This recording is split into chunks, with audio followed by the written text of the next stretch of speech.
Ceux qui ne connaissent pas l'histoire, je pense honnêtement que vous allez être assez choqués.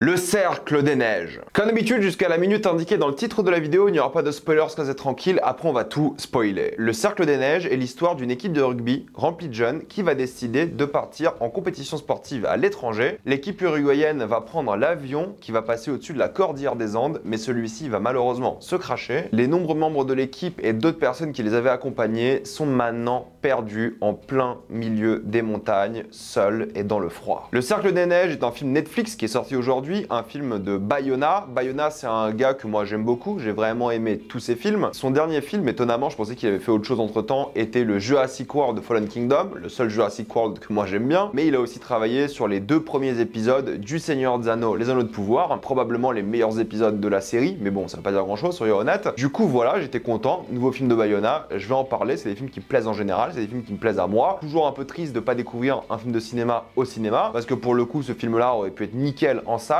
et aurait pu créer une ambiance assez spéciale, je pense, dans la salle. C'est une histoire vraie, hyper connue, je pense qu'énormément de personnes en ont déjà entendu parler. Il y a déjà un film qui a été fait dessus, qui s'appelle Alive, je crois, Les Survivants, en français peut-être. Un film des années 90 qui a raconté la même histoire, mais je trouve le film d'aujourd'hui bien supérieur. À côté, le précédent film, on dirait un téléfilm. Mais si je dois choisir entre les deux, celui d'aujourd'hui est bien plus mature et intéressant. Et la raison pour laquelle ce film existe, c'est que premièrement, l'histoire intéressait beaucoup, mais surtout que les survivants ne sont pas très fans du film de base, et ils voulaient proposer une autre œuvre qui soit un peu plus respectueuse de ce qu'ils ont vécu. Et c'est exactement ce qu'on ressent dans ce film, c'est un véritable hommage à ces héros, et le terme héros il est important parce que c'est la manière dont le film montre tous ces personnages, et c'est un vrai hommage aussi aux victimes, leurs noms sont prononcés, leur vie est un peu mise en avant, c'est pas juste une liste à cocher, c'est vraiment mis en avant de manière dramatique, dure, mais c'est un vrai hommage aux victimes et en même temps aux gens qui ont survécu. C'est pas un spoiler pour le coup que certains survivent, sinon évidemment ils auraient jamais fait le film. Et ce qui est intéressant par rapport au film, c'est que c'est beaucoup de premiers acteurs qui n'ont jamais joué dans des œuvres auparavant. C'est un film évidemment en espagnol. Ils ont même d'ailleurs tourné quelques séquences en Uruguay. Ils ont tourné quelques séquences sur le vrai lieu du crash, ou en tout cas pour s'inspirer. Et ils ont tourné la majorité de l'œuvre tout de même en altitude, dans la Sierra Nevada, afin de donner quelque chose d'authentique à l'œuvre. Et ils ont utilisé de la vraie neige le plus possible. Et ça se ressent à l'image. Alors il y a deux choses. Parfois on voit un petit peu les décors, les fonds verts. Je sais pas s'ils ont utilisé une technologie comme le volume ou pas, mais il y a un côté où tu vois la séparation entre le sol et le décor. D'un coup t'as de la neige et ensuite bah il y a une sorte de mur. Alors ouais, faut regarder un petit peu. Je trouve que ça se ressent plutôt bien, ce qui est vrai ou pas dans le film. C'est pas très grave, encore une fois, je trouve que le film est quand même assez immersif. Le film a un vrai contexte assez intéressant par rapport à l'histoire un peu du pays, mais surtout de ces jeunes, et principalement la religion qui revient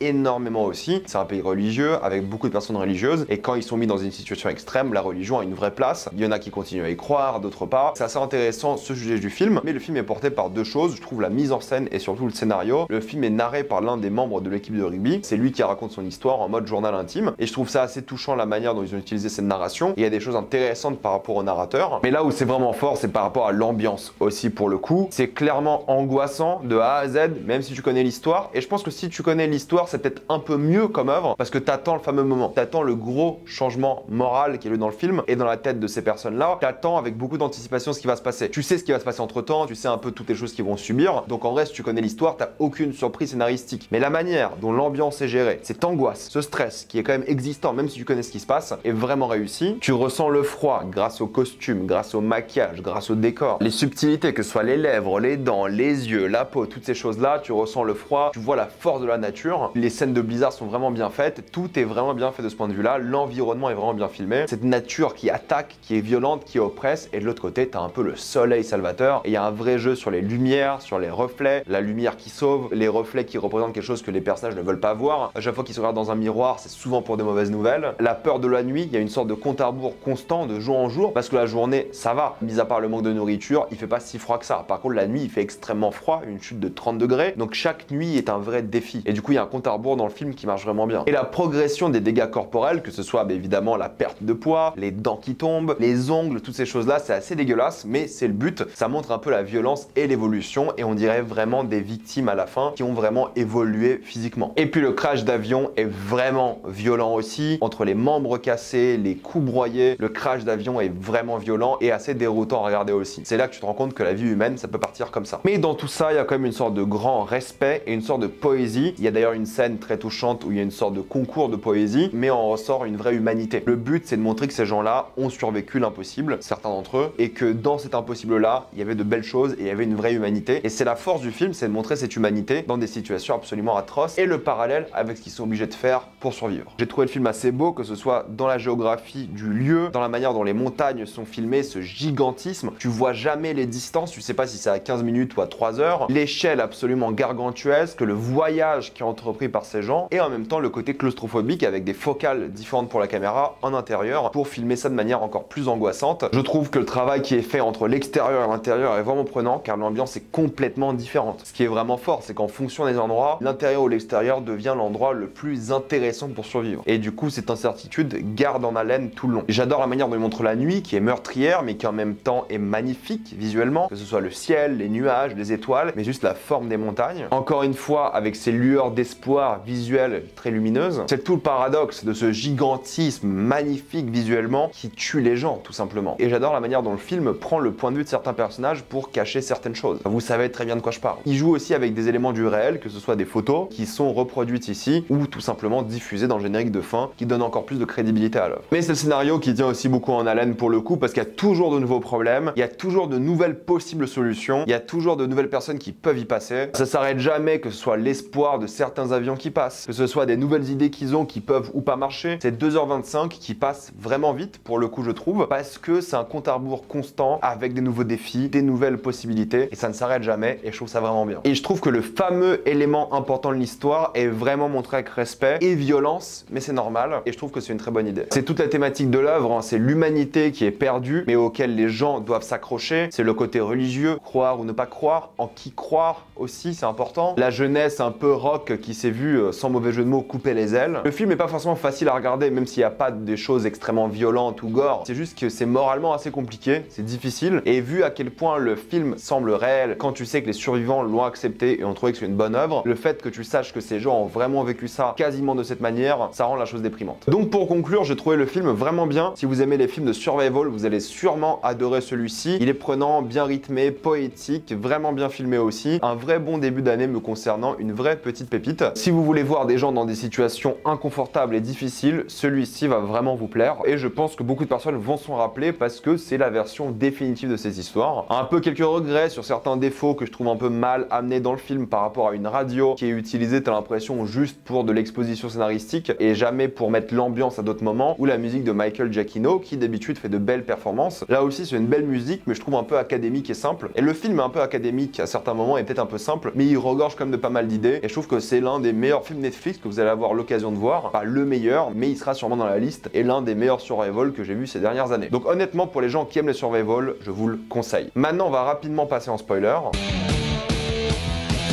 J'ai juste envie de parler de quelques éléments plus que des personnages, parce qu'en vrai c'est pas les personnages dont tu vas te rappeler forcément, mais la manière dont le film met en avant les personnages. J'adore cette scène où ils escaladent justement la montagne d'à côté, ils ont marché quelques minutes et ils ne voient plus l'avion. Et c'est le début du désespoir, parce que si eux sont à 2 heures de marche ou même pas, et ils voient plus l'avion, les avions qui sont au-dessus ne peuvent pas voir l'avion. C'était vraiment l'un des moments où ils commencent à perdre espoir, mais ils l'ont jamais fait, c'est ça qui est fort. Évidemment le gros truc c'est le cannibalisme, j'adore la manière dont ils ont humanisé les cadavres et la manière dont ils ont donné un côté presque religieux et héroïque au fait de donner son corps pour ses amis et la manière dont justement ce parallèle, surtout à la fin, ils se font beaux pour les médias qui arrivent, pour les photos et en même temps ils essaient de cacher les caches thoraciques et tout et c'est vraiment dégueulasse, c'est la vérité, mais ça montre à quel point ils étaient obligés de survivre et qu'est-ce qu'ils pouvaient faire pour survivre. Et donc il y a un côté vraiment très glauque à ces carcasses qui étaient leurs amis. Mais il y a un côté aussi que je trouve beau dans le film par rapport à ça, il y a cette scène du consentement où les gens se disent ok, utilisez-moi, mangez-moi, avec cette note justement, le plus bel acte d'amour c'est d'aider ses amis ou quelque chose comme ça. C'est un film qui est assez émouvant je trouve de ce point de vue là et qui est assez fort et ils ont beaucoup parlé du cannibalisme, c'est pas quelque chose qui est venu comme ça, il y avait un vrai débat qui a évolué au fur et à mesure des jours mais c'était un débat intéressant et je trouve puissant et important. Comme je vous l'ai dit, il y a beaucoup d'humanité et il y a toujours des choses qui changent toute la donne, que ce soit l'avalanche qui arrive à un moment, le moment où ils se posent la question c'est quoi le sens, où ils ont un peu perdu leur volonté, leur raison, leur foi. J'adore la manière dont ils montrent les différents aspects du survivalisme, les différentes étapes presque de l'acceptation au deuil de leur situation. Et puis la fin évidemment était est génial, rempli d'espoir, de beauté, mais l'un des plus beaux moments me concernant, c'est lorsqu'ils arrivent à monter justement l'une des montagnes d'à côté et qu'ils se rendent compte qu'ils sont au milieu de nulle part. Et t'as ce plan qui est très lent, qui te montre l'immensité du décor, et tu dis ils sont foutus. Tout est tellement loin, tout est tellement dangereux, impossible qu'ils y arrivent, et quand tu vois cette randonnée de l'extrême pendant une douzaine de jours, le plan d'avant est encore plus puissant quoi. Donc ouais, j'ai vraiment beaucoup aimé l'œuvre, honnêtement je vous la conseille, je pense que vous allez adorer aussi. Encore une fois, l'année commence bien, j'ai envie d'avoir votre avis dans les commentaires. Avez-vous adoré ou détesté? Dites-le moi. Comme d'habitude, pensez à vous abonner à la chaîne pour voir les prochaines vidéos. Mettez un j'aime, ça aide beaucoup la chaîne. Suivez-moi sur tous mes réseaux pour plus de débats, critiques, actualités. Et moi je vous dis à la prochaine fois. Salut à tous.